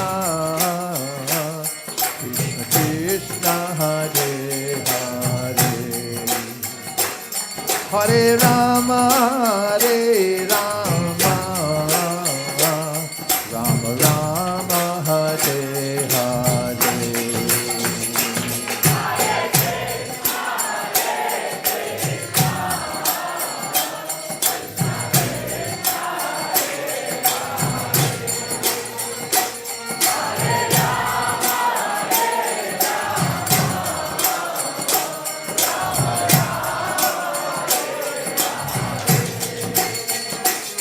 Hare Krishna, Krishna Krishna, Hare Hare, Hare Rama, Rama Rama, Hare Hare.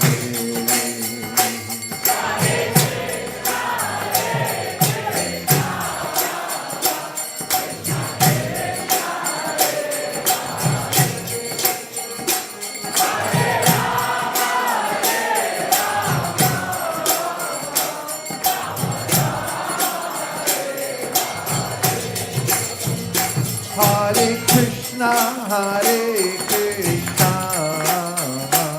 Krishna Krishna Hare Hare, Hare Rama, Hare Rama, Rama Rama, Hare Hare.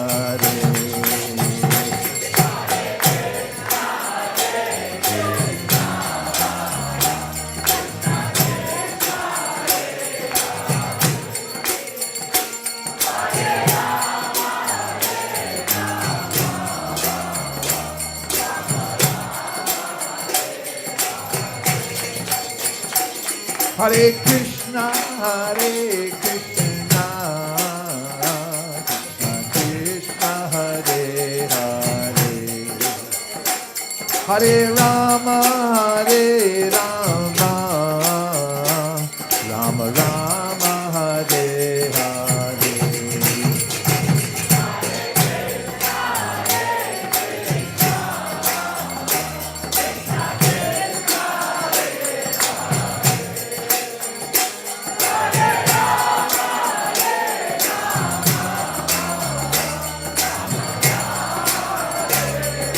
Hare Krishna, Krishna Krishna, Hare Hare, Hare Rama, Rama Rama, Hare Hare.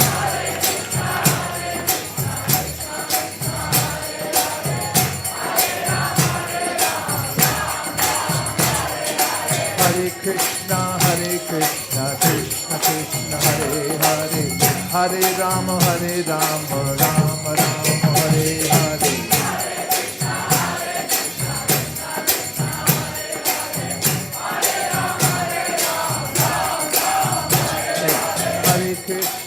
Krishna, Krishna Krishna, Hare Hare, Hare Rama, Rama Rama, Hare Hare.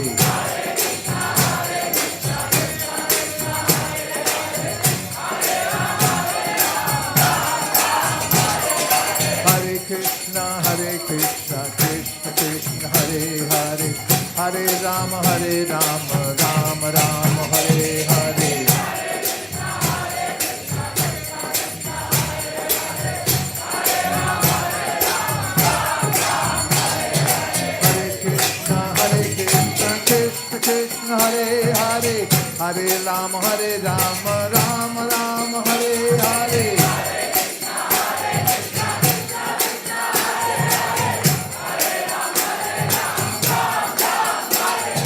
Hare Krishna, Krishna Krishna, Hare Hare, Hare Rama, Rama Rama, Hare Hare.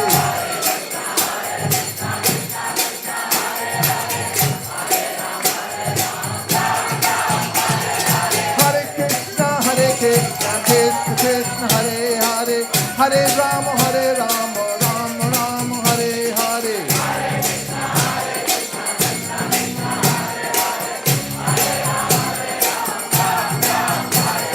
Hare Krishna, Krishna Krishna, Hare Hare, Hare Rama, Rama Rama, Hare Hare.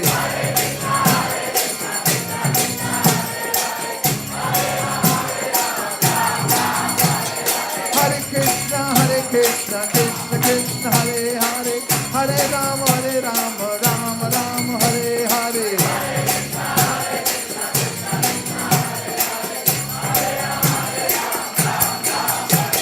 Hare Krishna, Krishna Krishna, Hare Hare, Hare Rama, Rama Rama, Hare Hare.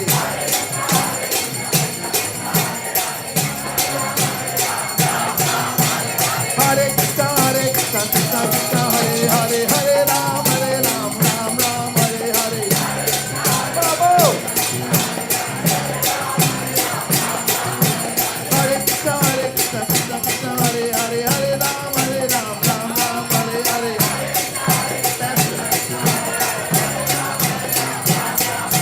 Hare Krishna, Krishna Hare Hare, Hare Rama, Rama Hare Hare.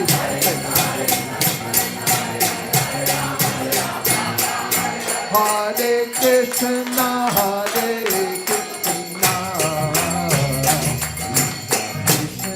Hare, Hare Rama, Rama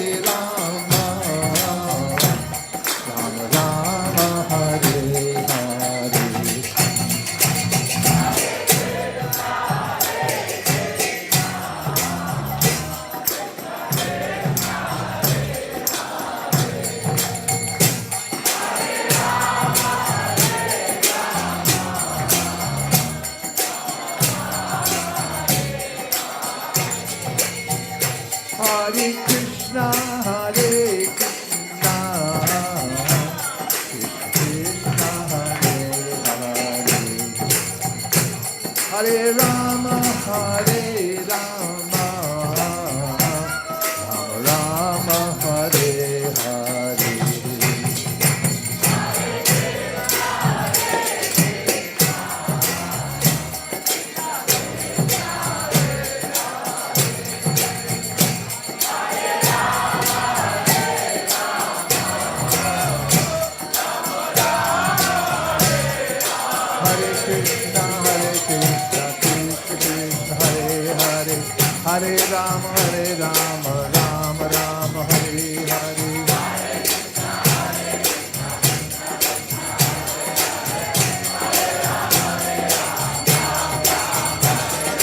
Hare Krishna, Krishna Krishna, Hare Hare, Hare Rama, Rama Rama, Hare Hare.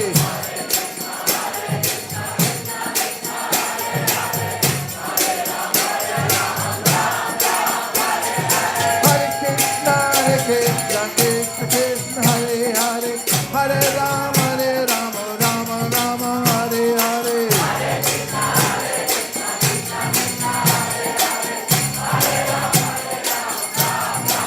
Hare Krishna, Krishna Krishna, Hare Hare, Hare Rama, Rama Hare Hare.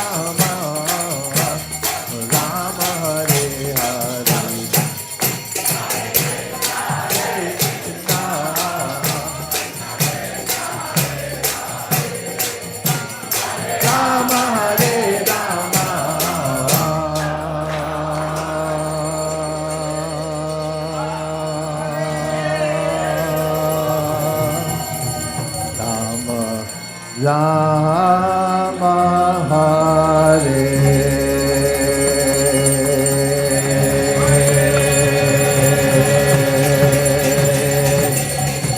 Hare.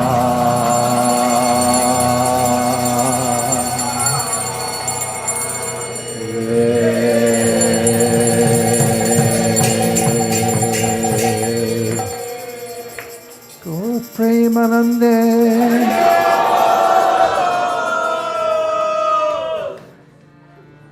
Jayom Vishnupad Paramahamsa Parivrajakacarya Stothara Satashi Srimad His Divine Grace A.C. Bhaktivedanta Swami Maharaj Srila Prabhupada Ki Jai. Jayom Vishnupad Paramahamsa Parivrajakacarya Stothara Satashi Srimad Srila Bhakti Siddhanta Saraswati Goswami Maharaj Ki Jai. Ananta Koti Vaishnavi Ki Jai. Namacharya Srila Haridas Thakur Ki Jai. Prem Zagaho Shri Krishna Chaitanya Prabhu Nityananda Sri Advaita Gadadhara Shri Vasari Gaur Bhaktivinoda Ki Jai. Shri Radha Krishna Gokubina Shamakund Radhakund Giri Govardhan Ki Jai. Shri Vrindavan Dham Ki Jai. Shri Mayapur Navadip Dham Ki Jai. Shri Jagannath Puri Dham Ki Jai. Tulsi Devi Bhakti Devi Ki Jai. Jamuna Devi Ganga Devi Ki Jai. Samaveta Bhakti Vrind Ki Jai. All glories to Sanghavati. All glories to Sanghavati. All glories to Sanghavati. Go Premanande.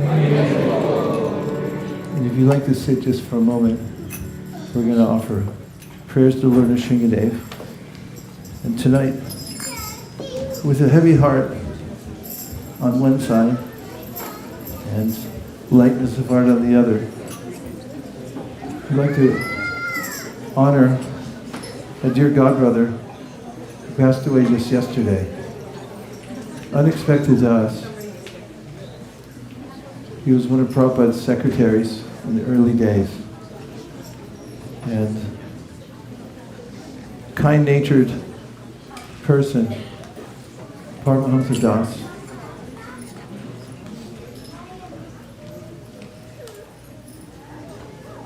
Even though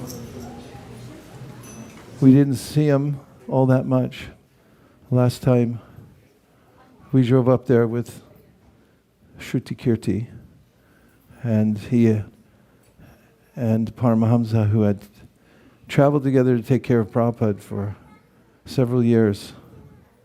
talked into the wee hours of the night, remembering their time together serving their Guru Maharaj.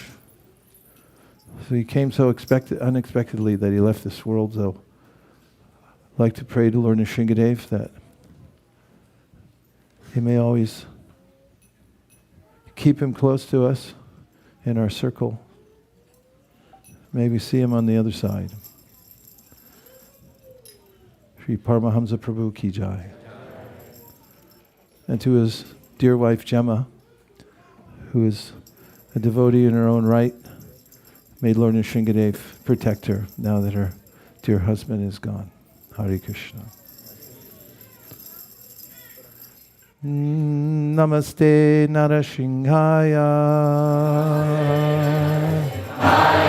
Prahlalada Dadaine Hiranyakashipur Vakshaha Shivatanka Nakalaye Ito Nrsinga Parato Nrsingo Yato yato yamitato nrsinha Bahir nrsingo redage nrsingo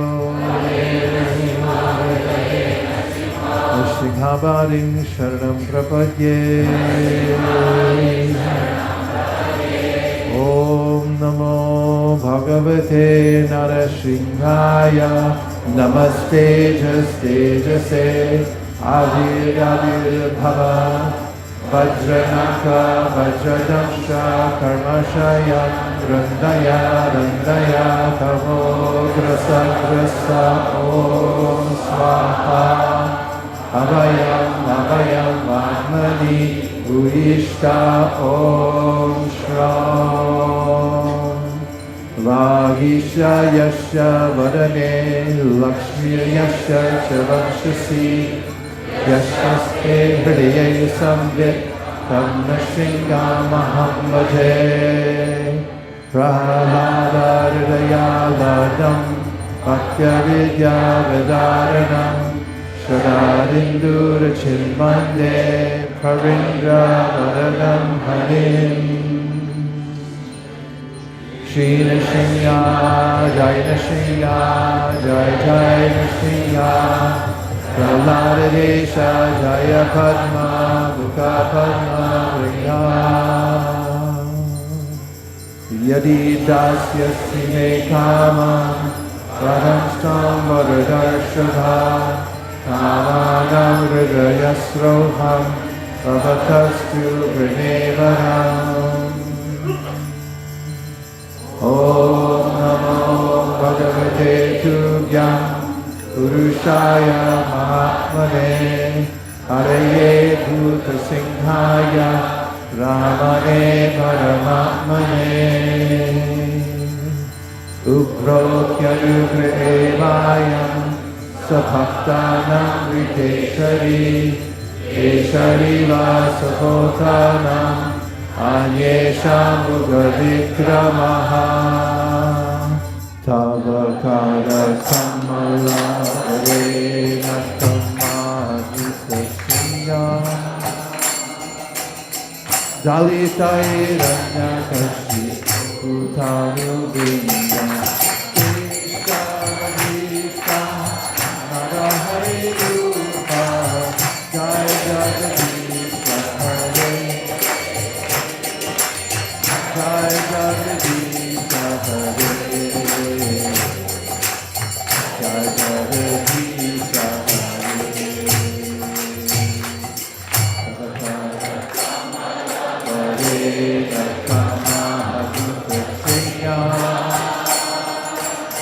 Dalita Rannakashi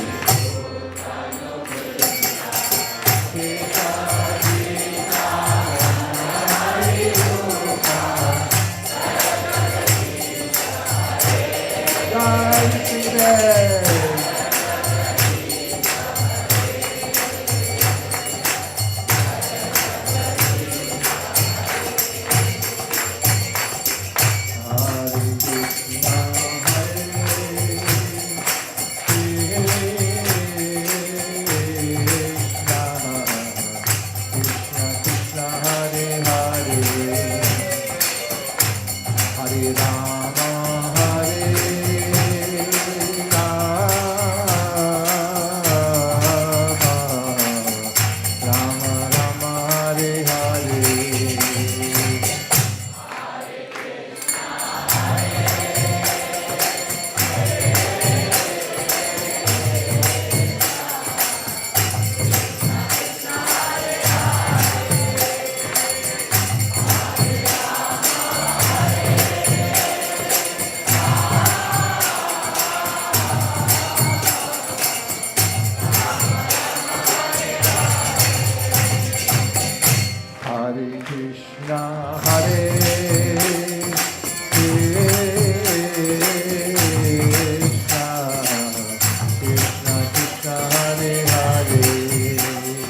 Hare Krishna, Hare Krishna, Krishna Krishna, Hare Hare, Hare Rama, Hare Rama, Rama Rama, Hare Hare.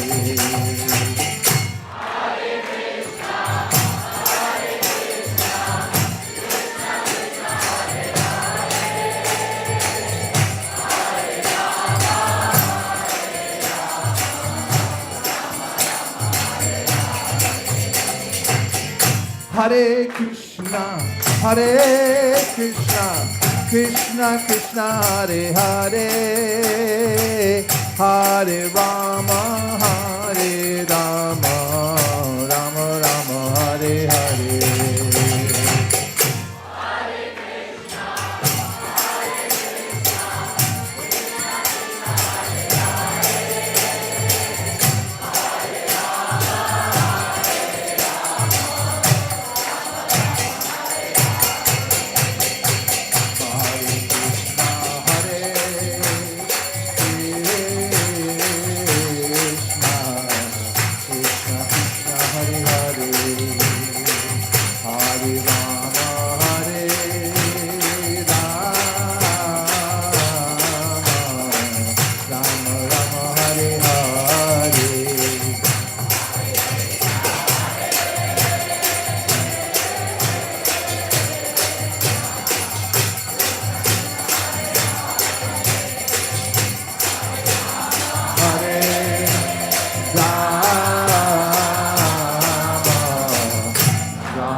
Jai Bhakti Navanashina Shini Shingale Ki Bhakti Pravar Shipalad Maharaj Ki Gaur Premanande Nitai Gaura Hari Bol Hari Bol Hari Bol Nitai Gaura Hari Bol.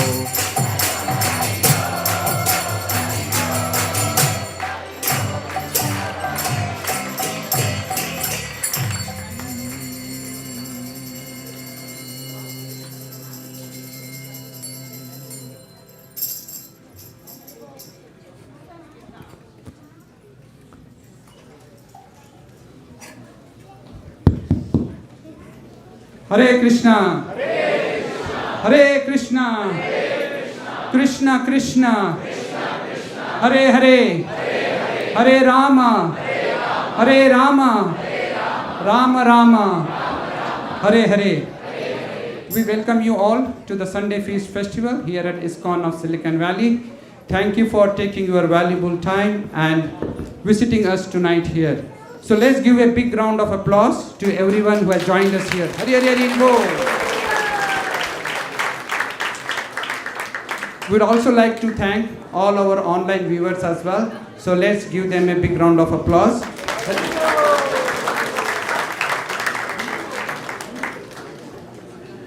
Today's discourse was brought to us by His Grace Vaisesika Prabhu. So let's express our gratitude and thank him from bringing us tonight's Krishna Katha. Haribo! Haribo!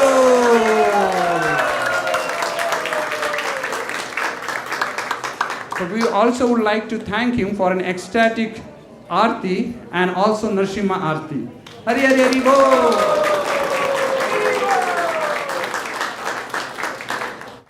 We see a lot of new faces here. Anyone coming here for the first time? Thank you. Thank you. Haribo. Haribo. Thank you for visiting us. And if you have any questions or if we could be of any assistance, please reach out to me. My name is Sri Gopal Das or Hansapriya Mataji. You will see her somewhere outside. We would be happy to assist you in any way we can. Hare Krishna. So let's chant one Mahamantra for all our online, all our newcomers. Hare Krishna, Hare Krishna, Krishna Krishna, Hare Hare, Hare Rama, Hare Rama, Rama Rama, Hare Hare. So what's coming up? We have very exciting events that's coming up. The biggest of all is the Janmashtami. So it's coming up just about a month now. So if you are interested in volunteering, services, please reach out to Hanspriya Mataji or you can reach out to me. And also we have set up a booth outside for any volunteering services that you have for donation or for any services that you would want to participate.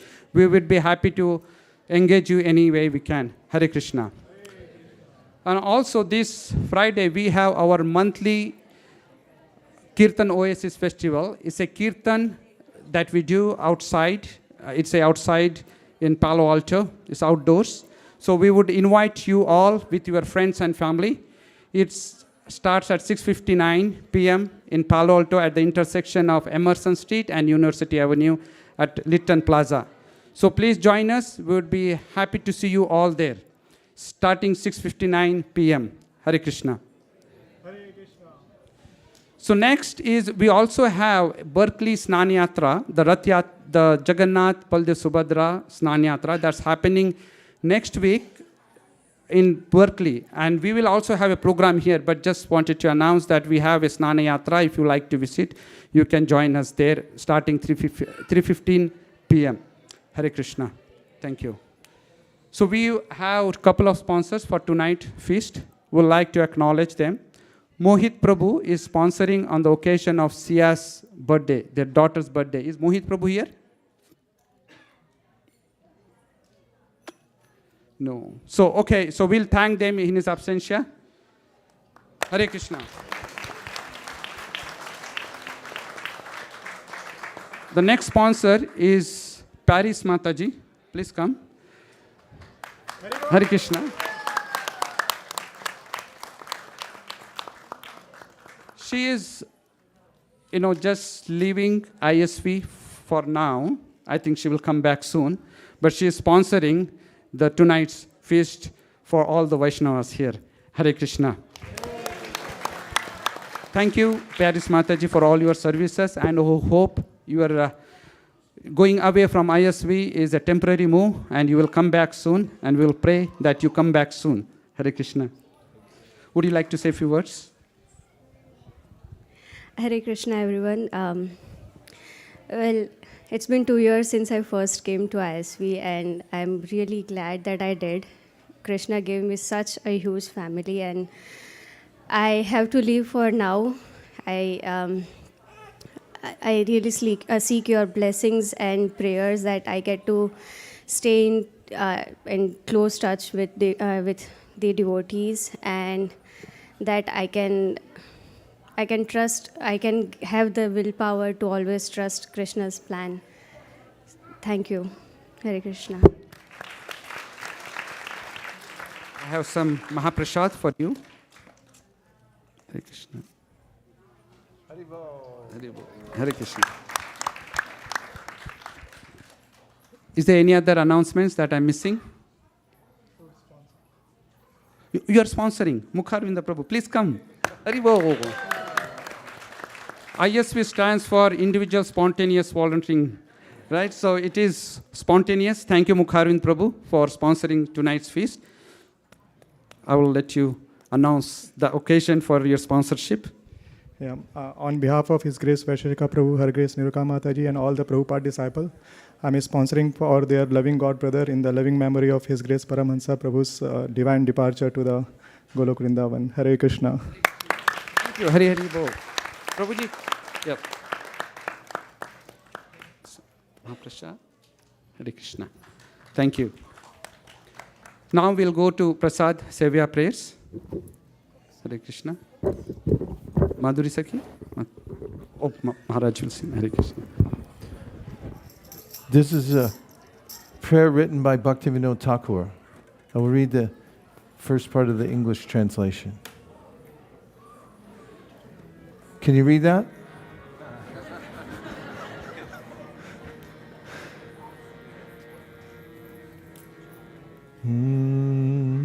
This is a prayer Bhaktivinoda Thakur wrote about the glories of Prasadam. And he wrote 5 different prayers. The first one has become a mainstay here at ISKCON. And it goes like this. That's not it. Keep going. It's the translation for Sharira Vijajal, please. So Sharira Vijajal means that, in Bengali, that this body is a place of suffering. And the senses are a network, paths of networks leading to death. But the Lord's so kind, He's given us prasad to help us conquer the senses, especially the tongue, which is the most voracious and difficult to control. So He's saying that we're glorifying the Lord by honoring prasadam. Shayanamrita Pao means it's not we're just eating, but we're honoring the prasadam. Change the slide, next. Next. Next to. And he says, Dear Krishna, you're kind to us. You've given us such nice prasad just to control the tongue. Now we take this prasad to our full satisfaction and glorify you, Radha and Krishna, and in love call for the help of Lord Chaitanya and Lord Nityananda. Do you like the prayer? Yes. Okay, the Bengali goes like this. Start from the beginning.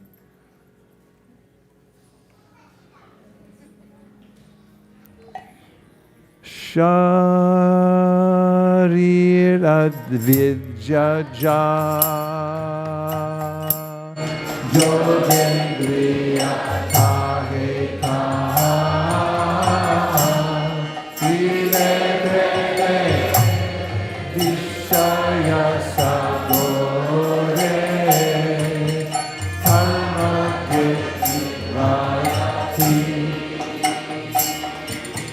Loba Mursudurmati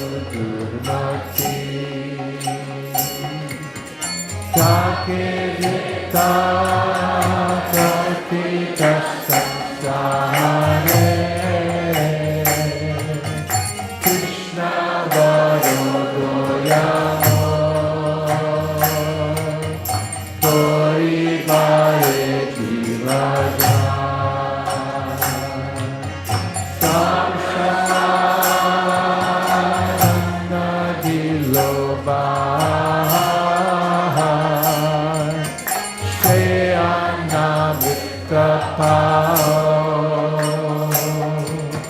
Radha Krishna Gunana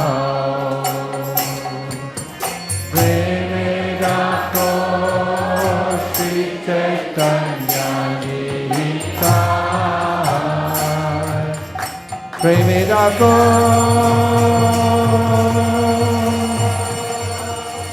Shri Chaitanya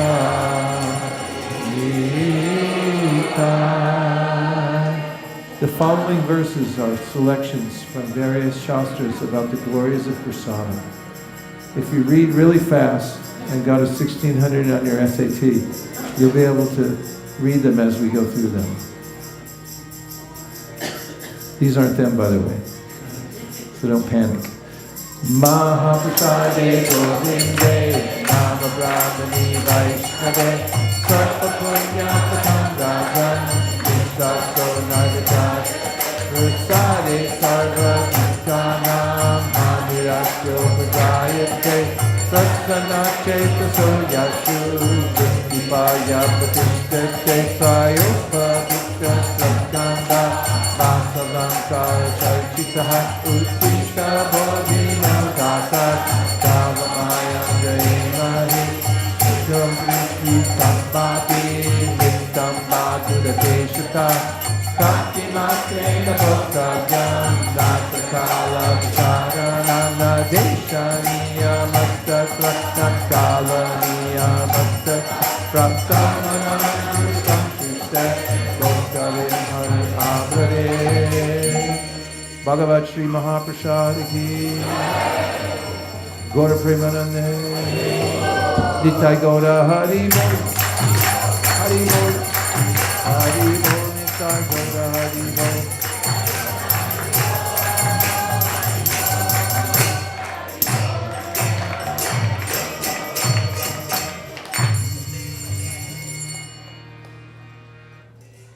If you'd like, you can join everybody else in the picnic area. Go out this door, take a very sharp right, and Outside you'll see prasadam for everybody. What county are we in?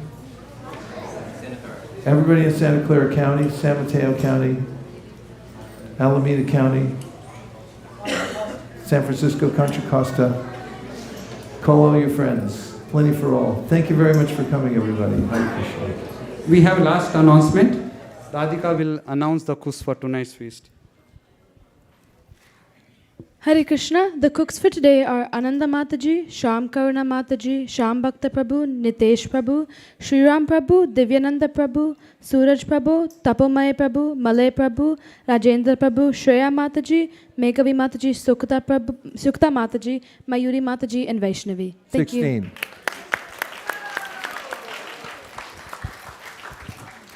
Thank you. Prasadam is served in the picnic area.